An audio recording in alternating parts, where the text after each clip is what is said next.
SIR-ലേക്ക് വേണ്ടിട്ടാ. SIR-ന് കൊടുത്തോ? SIR-ന് വന്നോ? ഇപ്പൊ കേട്ടോണ്ടിരിക്കണില്ലേ ഈ പല്ലവി? എന്നാ എന്താ ഈ SIR എന്നൊന്ന് ആലോചിച്ച് നോക്കിയിട്ടുണ്ടോ? ഒരു മിനിറ്റ് എടുത്തിട്ട്. ഇല്ലല്ലോ?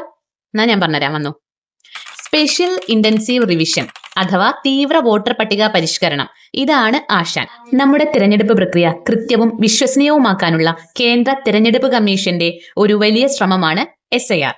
മരിച്ചവരുടെ പേരുകൾ, ഇരട്ട വോട്ടുകൾ, സ്ഥലം മാറിപ്പോയവരുടെ വോട്ടുകൾ ഇവയെല്ലാം നീക്കം ചെയ്ത് വോട്ടർ പട്ടിക കൂടുതൽ മികച്ചതാക്കി മാറ്റുക അല്ലെങ്കിൽ കൃത്യമുള്ളതാക്കി മാറ്റുകയാണ് SIR വഴി ഉദ്ദേശിക്കുന്നത്. 2002 കേരളത്തിൽ അവസാനമായി നടത്തിയ SIR-നെ ആസ്പദമാക്കിക്കൊണ്ടാണ് പുതിയ SIR കേരളത്തിൽ നടപ്പിലാക്കുന്നത്.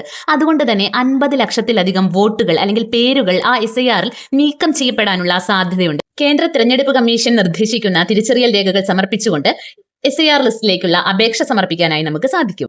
ഈ പറയുന്ന കാര്യങ്ങൾ നിങ്ങളൊന്ന് ശ്രദ്ധിച്ചിരിക്കണം. ബൂത്ത് ലെവൽ ഓഫീസർമാർ നൽകുന്ന വോട്ടേഴ്സ് ലിസ്റ്റിലും കേന്ദ്ര തെരഞ്ഞെടുപ്പ് കമ്മീഷന്റെ ഭാഗമായിട്ടുള്ള വിവിധ വെബ്സൈറ്റുകളിലും നിങ്ങളുടെ പേരും അഡ്രസ്സും കൃത്യമാണോ എന്ന് നിങ്ങൾ ഉറപ്പുവരുത്തണം. ഈ നമ്മുടെ പേരിലോ അഡ്രസ്സിലോ എന്തെങ്കിലും മാറ്റങ്ങൾ ഉണ്ടെങ്കിൽ അത് തിരുത്താനായിട്ടുള്ള രേഖകൾ ഉടനടി സമർപ്പിക്കണം. ഈ പ്രക്രിയയിൽ മരിച്ചവരുടെ പേരുകൾ മാത്രമല്ല കുടിയേറി പാർത്തവരുടെയും വിദേശികളായിട്ടുള്ളവരുടെയും പേരുകൾ നീക്കം ചെയ്യപ്പെടും. തെറ്റായ വിവരങ്ങൾ രേഖപ്പെടുത്താതിരിക്കുക, ഇരട്ട എൻട്രികൾ വരാതിരിക്കാൻ പരമാവധി ശ്രദ്ധിക്കുക.